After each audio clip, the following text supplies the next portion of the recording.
আসসালামু আলাইকুম প্রিয় দর্শক, আমি ডাক্তার মোহাম্মদ রায়হান উদ্দিন। কথা বলবো দ্রুত বীর্যপাত উত্থানজনিত সমস্যা সমাধানের ফিডব্যাক নিয়ে।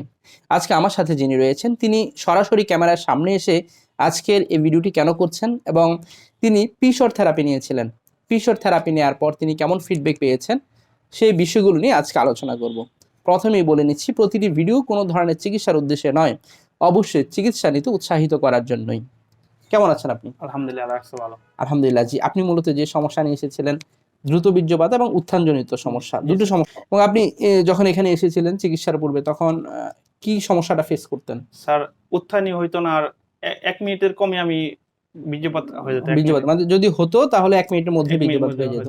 এবং পরবর্তীতে আপনি সিদ্ধান্ত নেন পি শট নিবেন এবং হচ্ছে চিকিৎসাও শুরু করেন। এখানে এসে চিকিৎসা নেওয়ার পর এখন কেমন আছেন? আলহামদুলিল্লাহ, অনেক ভালো আছি স্যার, অনেক ভালো আছি, আল্লাহ অনেক ভালো রাখছে। আলহামদুলিল্লাহ। এখন সময়টা কেমন পাচ্ছেন?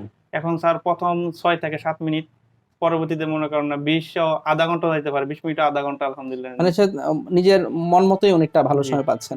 এবং আপনি তো পিশর থেরাপি নিয়েছিলেন, এবং পিশর থেরাপি নেওয়ার পর আপনার কেমন উন্নতিটা এসেছে? আলহামদুলিল্লাহ, অনেক উন্নতি হয়েছে স্যার, আলহামদুলিল্লাহ।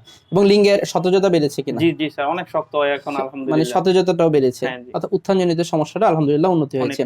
এবং হচ্ছে আপনি পিশর থেরাপি নেওয়ার পর কোনো ধরনের সাইড এফেক্ট হয়নি তো? না স্যার, না, কোনো সমস্যা হয়নি? কোনো সমস্যা হয় না, আলহামদুলিল্লাহ। এবং এখানে আসার পর এমন কোনো ওষুধ কি খেতে হয় যে ওষুধগুলো খেলে মাথা ধরা, বুক ধরফর এই ধরনের সমস্যা হবে? না না, এগুলো হয় না। এই ধরনের কোনো ওষুধ সেবন করতে হয়নি, নরমালি ওষুধ সেবন করেছে। এবং ব্যায়াম করেছেন কিনা, ক্যাগেল এক্সারসাইজ, খাবার মেইনটেইন করা? হ্যাঁ, এগুলো করছি।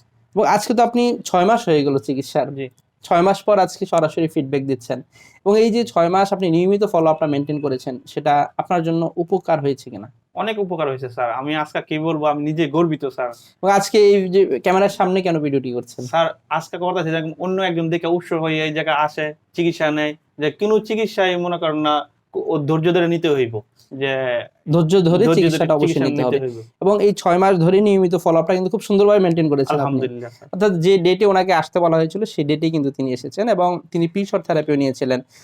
এখন দাম্পত্য জীবনটা ভালো যাচ্ছে তো? আলহামদুলিল্লাহ, ভালো স্যার। আজকে আরেকটি খুশির খবর আছে, সেটা যদি একটু শেয়ার করতেন। আমার হাজবেন্ড ওয়াইফ মেলামেশা আপনার হচ্ছে, অর্থাৎ আপনারা যে মেলামেশা করে যাচ্ছেন তাতে আপনার দাম্পত্য জীবনটা ভালো যাচ্ছে এবং আলহামদুলিল্লাহ অনেক ভালো। আপনার স্ত্রী কনসিভ করেছে?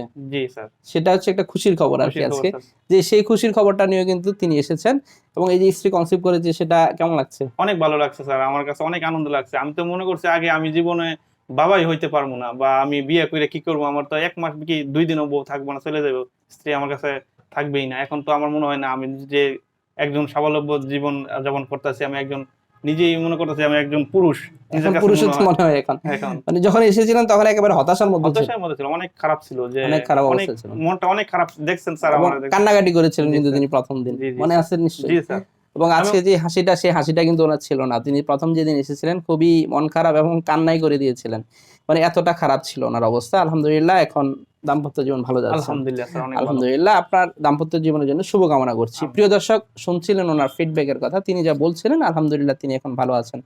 যারা এই ধরনের সমস্যাগুলো নিয়ে ভুগে থাকেন অবশ্যই সঠিক চিকিৎসা নেওয়া উচিত। আপনাকে এখানেই আসতে হবে, বিষয়টি এমন নয়।